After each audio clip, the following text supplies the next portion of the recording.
Our speaker this evening is Amy Woodgate, and Amy's going to give us some information on the brain tumour research. So without any further ado, can I hand over to Amy? Yep, that sounds good. Thank you very much for having me this evening. It's really nice to meet you all.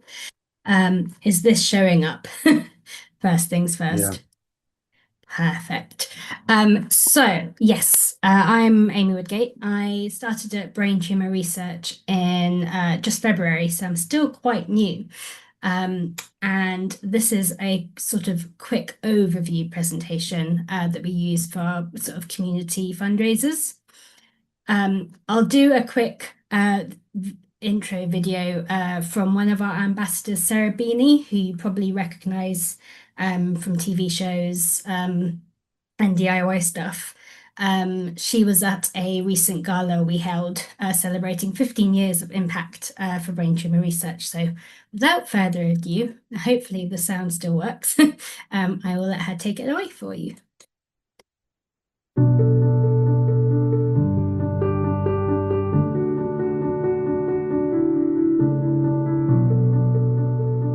Here's the truth of it. Brain tumours are indiscriminate. They can affect anyone at any age.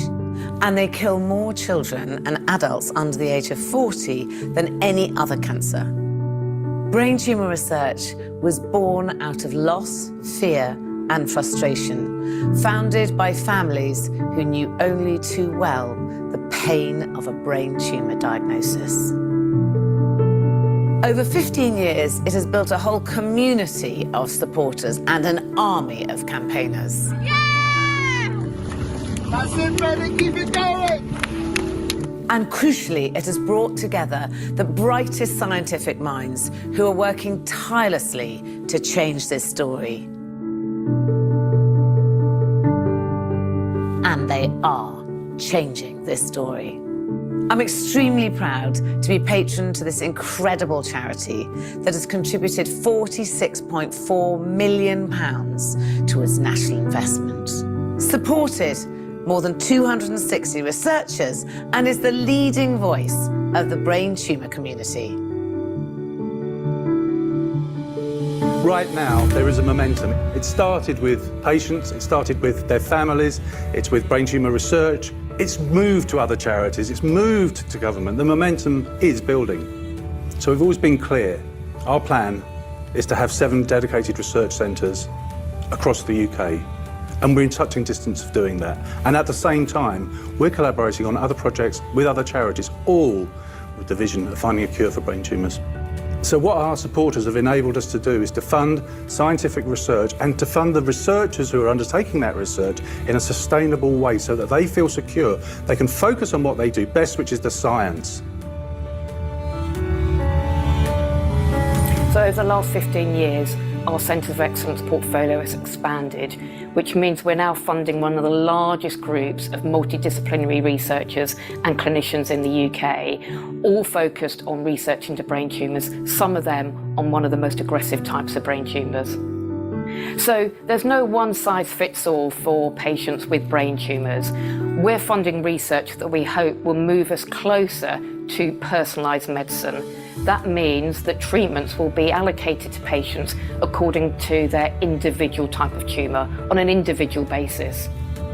So brain tumours are the biggest cancer killer of children and adults under the age of 40. So we have established a brain tumour research centre that has a laser focus on paediatric brain tumours. So we've had amazing breakthroughs using drugs that are routinely used for other conditions. This is called repurposing of medicines. And one example is where we've been able to use drugs that have been used for HIV or AIDS for patients with brain tumours, which means that they've been spared the requirement to have a high-risk operation. We're rethinking surgery by developing new innovative tools. An example of this is a bionic eye, which helps the accuracy of the neurosurgeon when they're doing the operation. We've shown that blood tests can be used to help patients avoid high-risk operations. And also, we're exploring the use of drugs that can be used in combination with radiotherapy to improve the effectiveness of that treatment.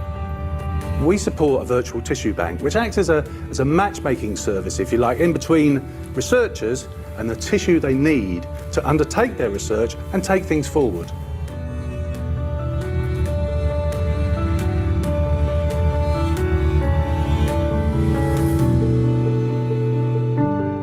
So when Emily was 20, she was diagnosed with a really aggressive rare brain tumour and was given 3 months to live. As a GP, I literally used all my connections, everything I could do to try and help her, and so did she. She was studying to be a nurse, but sadly she died aged 21. Well, knowing the research is going on is a really positive thing in our lives, because I know we are quite a long way off a cure, but if we can increase survival rates, then that would be a start. It's important going forward to hopefully help other families in the same situation as us. Oh, Emily was so incredibly brave, and never did she complain and never did she give up hope. So yeah, she was a very special young lady.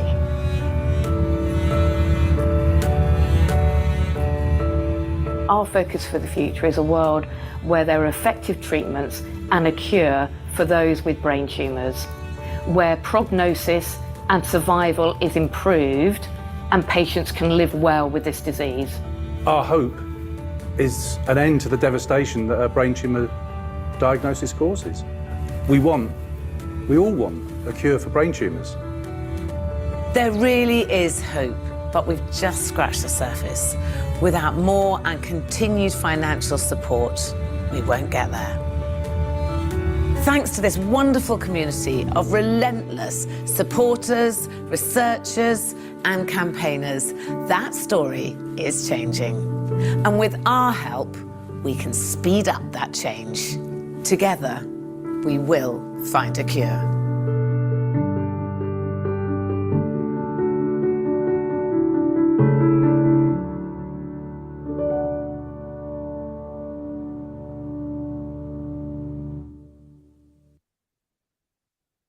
So yeah, as mentioned in that video, brain tumours kill more children and adults under the age of 40 than any other cancer. Yet historically, just 1% of the national spend on cancer research has been allocated to this devastating disease.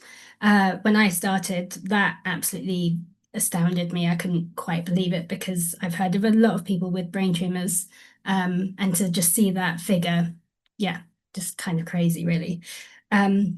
But Brain Tumour Research is committed to changing this.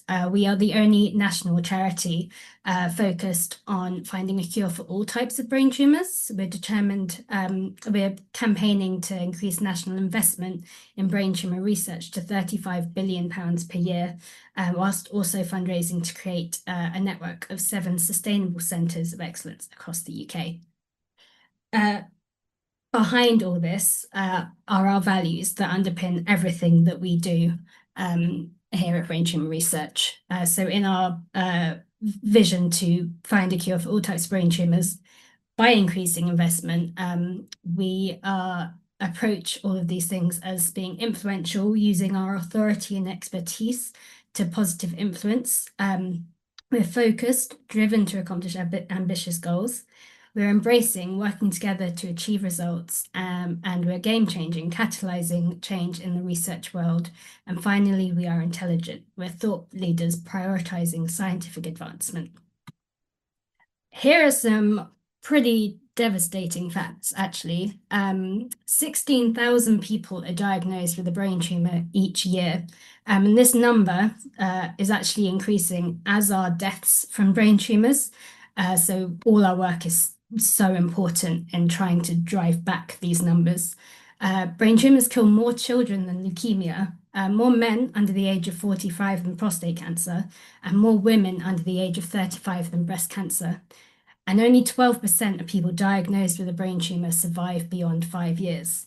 If you compare that to other cancers, that's normally a 50% average. So we're way, way below compared to the other cancers in our field. So our 4-pronged approach, basically, to how we are trying to achieve our goals. is we establish partnerships with research institutions to fund vital studies. We lobby government at Westminster, but also at the devolved nations for increased research funding and policy changes. We run public and media campaigns to raise awareness of brain tumours, and we also have a huge support base of fundraisers who take part in various activities, including our 2 flagship events, which are our Wear a Hat Day, which takes place in March, which is Brain Tumour Awareness Month, and also Walk of Hope, which is a sponsored walk organised in 6 different locations across the UK. So, our research. To deliver progress towards our vision of finding a cure for all types of brain tumours, our research aims are built around 3 pillars, which will see us grow capacity by attracting and retaining talented researchers to increase the quantity of brain tumour research taking place in the UK. It's building a research infrastructure, so supporting the research infrastructure, connecting and improving coordination across the UK brain tumour research community, and also accelerating treatments. So by improving the quality of brain tumour research that's going on, we're helping to support innovative research to generate new treatments for brain tumours. You may have heard them discussing centres of excellence. So we have currently 5, and we're aiming to grow this to a network of 7 across the UK. And these all have different focuses. As mentioned in the video, there is the Institute of Cancer Research, which focuses primarily on aggressive paediatric brain tumours. But basically, at all these centres, our scientists are working tirelessly to gain a deeper understanding of brain tumours, along with 4 funded initiatives supporting not only researchers, but also patients and carers. Some other centres is our Plymouth Centre, which is trying to improve diagnosis and treatments of low-grade brain tumours in children and adults. We've also got our Queen Mary University of London Centre, which is looking at gentler, more effective therapies for childhood brain tumours, including medulloblastoma. We also have the Imperial College London Centre, which is looking at diagnosis and treatment of adults with high-grade gliomas. And also, as of January this year, we've got our new Scottish Centre, which is looking at development of new treatments for glioblastomas and getting these into clinical trials quicker. So I've said all that, but what is the Centre of Excellence? So brain tumour research works with several leading universities and institutions to fund and develop centres of excellence. The centres are part of Brain Tumour Research's initiative to create a strong network of scientific and clinical institutions dedicated to tackling brain tumours with the aim of improving survival rates and quality of life for patients. Our Scottish Centre of Excellence was launched, as I said, in January and is based both in Glasgow University and Edinburgh University, with a focus on research into glioblastomas, which is the most common primary brain cancer in adults and also the most aggressive, with only 1% of patients surviving longer than 10 years after diagnosis. Some key features of our centres are specialised research. So this includes looking at genetics, biology, and other treatments. It's also collaboration, so working with other institutions and clinicians to accelerate breakthroughs. And long-term research, obviously we want this to be sustainable so that it can keep going on in the future and progress. And finally, there's the multidisciplinary approach, combining expertise from various fields. So just another video for you, just about our Scottish Centre. My name is Anthony Chalmers. I'm the Professor of Clinical Oncology at the University of Glasgow. So the Scottish Brain Tumour Research Centre of Excellence came around through conversations between myself and my team in Glasgow and Professor Steve Pollard and his team in Edinburgh. We all want the same thing, which is better treatments for patients with brain tumours, but we're coming at it from different angles and with different expertise. So one of the reasons we wanted to develop a new centre was the realisation that by working together we had incredible complementary strengths that could really make a difference. Professor Pollard's team is doing discovery science, identifying potential new targets and new treatments. And here in Glasgow, we run clinical trials to test new treatments. What we've been missing is the space in the middle where we rigorously test these new therapies. Brain tumours are very challenging to treat. They're often detected quite late. They lie deep in the brain, so we can't monitor them. We have made a lot of progress in treating other cancers, but brain tumours come with particular challenges. Brain tumours have impacted our family hugely. I mean, 4 members of one family. It's quite devastating. My mother was a very caring, loving person. I remember she phoned me one evening to say that she had been at the GP and they thought she had a mini stroke, but it was nothing to worry about. Then a few months later, my dad took her to A&E because she couldn't speak and she just wasn't making any sense. And she got a scan and it was discovered she had 2 brain tumours. Spent as much time with her as I could. It was really hard to watch her slowly die. So the most important goal we have for this centre is to increase the number of treatments that we're able to offer patients with brain tumours. We don't know why this is happening to our family and others over and over again. No one knows why. We just don't have the answers. This is why research is so vital. People need to be aware of how much this devastates families, and the funding needs to be there to look into this devastating illness. Your donations to this new Brain Tumour Research Centre of Excellence will make a real difference in our fight to improve outcomes for patients with brain tumours. To hear that there are developments coming out of the Scottish Centre would just be incredible. It would just mean so much to me and my family that people are listening and people are doing something about it.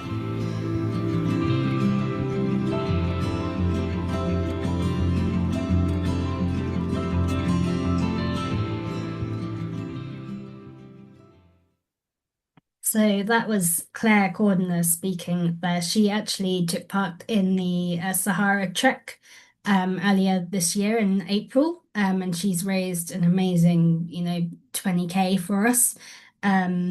But she's had 4 members of her family diagnosed with brain tumours, but we still don't know if there is a genetic link, environmental factor, which is why the research going on right now is so important. Another story I just wanted to quickly share with you was Leslie. Leslie was diagnosed with a glioblastoma in February 2014 after experiencing persistent headaches and episodes of confusion. An MRI at the University Hospital Monklands revealed a glioblastoma, grade 4 aggressive and cancerous brain tumour. Despite enduring 11 months of invasive surgery and treatments to keep the tumour at bay, Leslie unfortunately lost her life and passed away in January 2015.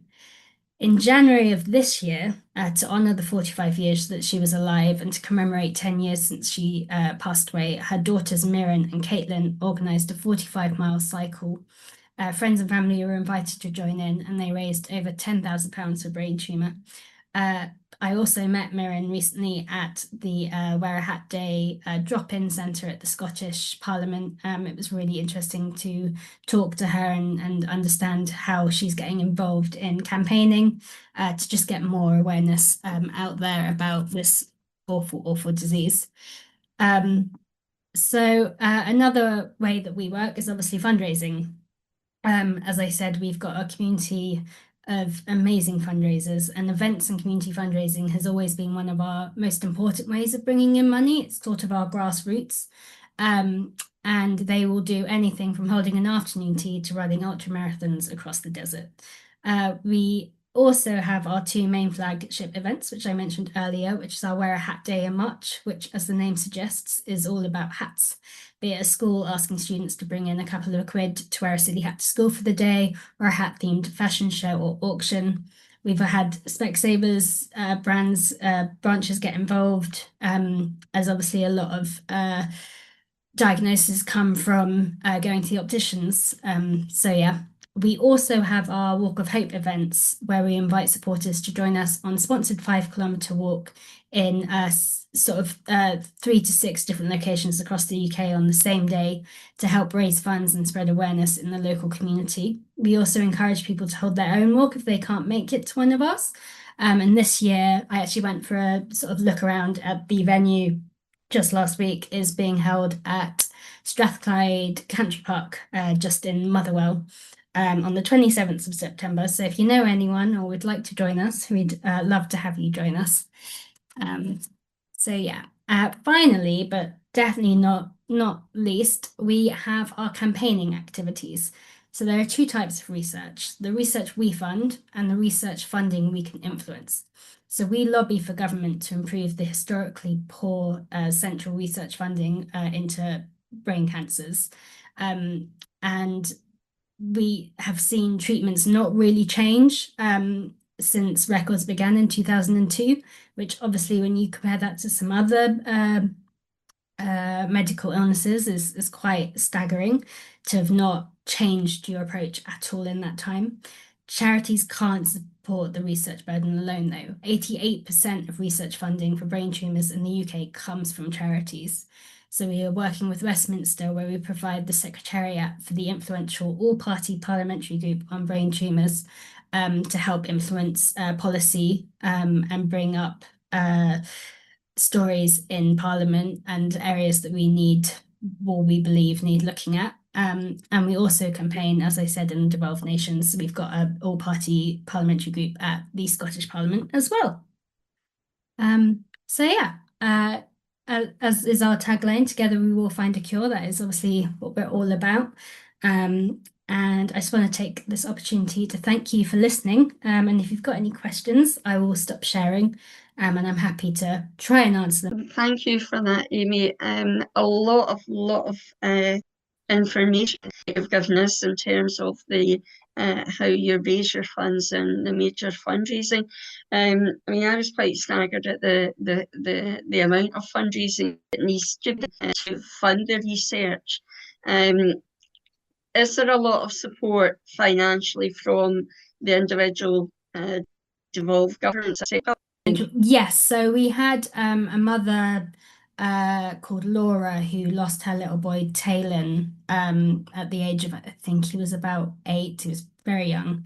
And she was actually in Westminster in Parliament a few weeks ago raising her concerns about the lack of access to protein beam therapy in Scotland, because it's a treatment that's offered in England and Wales, but not in Scotland for brain tumours. We've also had the MSP Beatrice Wishart at Scottish Parliament. She's been a huge advocate of ours, and because her daughter was diagnosed with a brain tumour about 10 years ago, she's still living with it. But her son-in-law, Chris, unfortunately died from an unexpected blame breed about a year ago, and they recently took part in the Edinburgh Marathon for us and raised about £30,000 for us, which was just absolutely incredible. So we do see when it's someone that's been affected personally, they are very passionate and obviously want to spread awareness about it. I'm glad I came on tonight to listen to your speech. I wanted to do that. It's quite funny. We've had several friends recently who've sadly fallen ill with brain tumours and died very quickly. But I think the thing that struck us is it seems to occur far more frequently. And it makes you wonder, is there something, is there pollution or whatever that's causing the increase? Because it does seem to be, you hear about it all the time now, sadly. Yes, and I think our researchers are obviously figuring this out and trying to look at what might be contributing to it. It might be lifestyle choices, it might be environmental, where you're living. Obviously you hear it in sort of celebrities more as well. I mean, you have Davina McCall, who recently had a benign tumour. And it does seem to be one of those things that are creeping up, and because it hasn't really been looked into, because it's such a complex area of like if you're operating, but also just how the brain works. No one really understands it that well compared to some other organs. It's kind of been left behind a bit. And I do think there's so many aspects that could be contributing to it, and we just don't know enough, which is why obviously our work is just so important. Okay. Bill? I noticed in the one of the slides here, you're linked to the Beatson. Is that a close association for the research work? For the Centre of Excellence, yes, we've got a lot of member charities. So the how brain tumor research really came about was a number of families really who'd created their own small charities, and they all sort of thought, well, we need to come together to actually make an impact and get heard. So we have very close ties with a lot of charities. I can't remember the number off the top of my head. I can always find that out for you. But we do, in the same way that our research is very closely, a lot of close collaboration. It's the same way with our charities, because we're all, trying to get to the same end goal. BBC broadcaster Glenn Campbell, who recently was diagnosed with brain tumor, I think it was 2 years ago now. He's been an absolute powerhouse in fundraising, helping us get the Scottish Centre set up. He continues fundraising now. He held a Wear a Hat gala in Edinburgh in March, and we were trying to offer help, and he went, "Nope, I've got it all sorted, thank you." But he's an absolute dream fundraiser. But yeah, so with the launch of the Scottish Centre, we've seen a real sort of increase in support and engagement in the local community, which is really helpful. And it's nice that we've kind of got it over the two sites in Glasgow and Edinburgh. It's sort of combined. Thank you. Anybody else? Any others? Yeah, by the statistics. The statistics I think really are unbelievable when you see them. But we laddie Max Jones is from East Kilbride, so we were aware really of a lot of fundraising, and I know he worked in a chip shop, and the chip shop gave out fish suppers one day for free, but you had to pay, and the money went.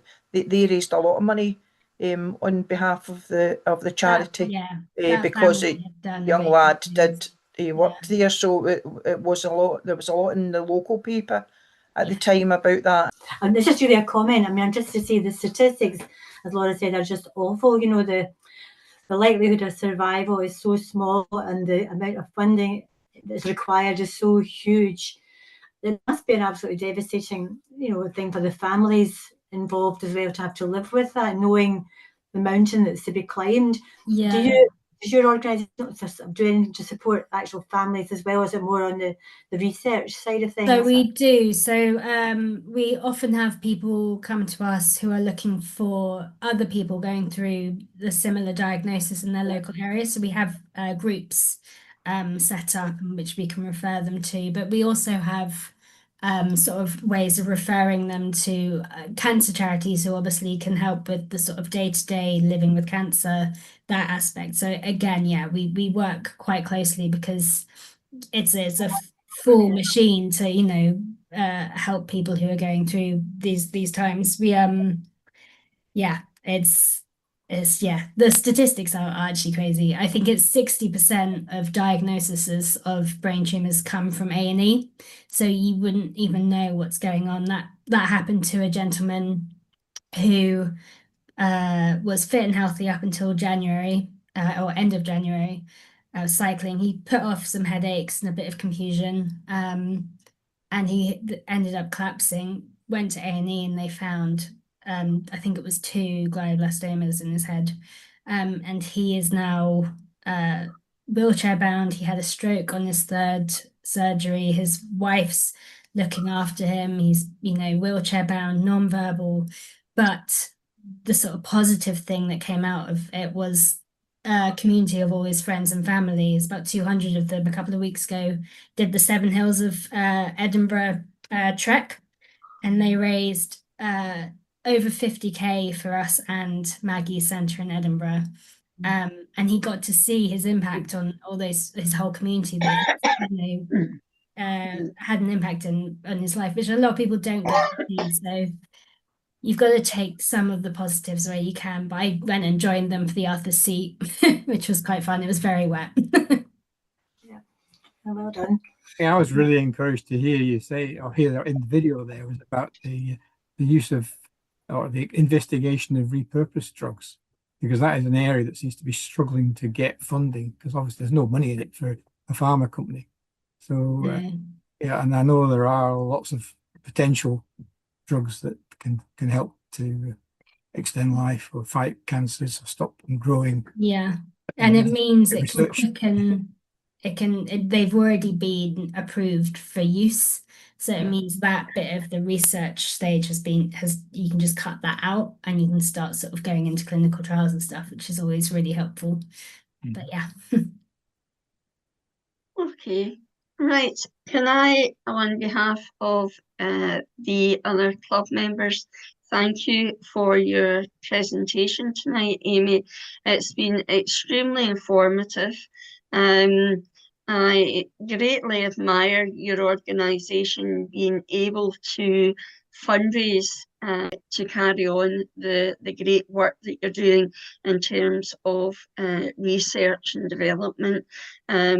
You know, I'm quite sure that sometime in our life we'll all be touched with something in that nature, and it's great to know that there are organisations like your own that are continuing to do the research and development to help lots of families out there in the future. So once again, thank you very much for your really, I think, eye-opening presentation. So can I ask everybody to show their appreciation? Thank you. Oh no, thank you for having me. It's been a pleasure.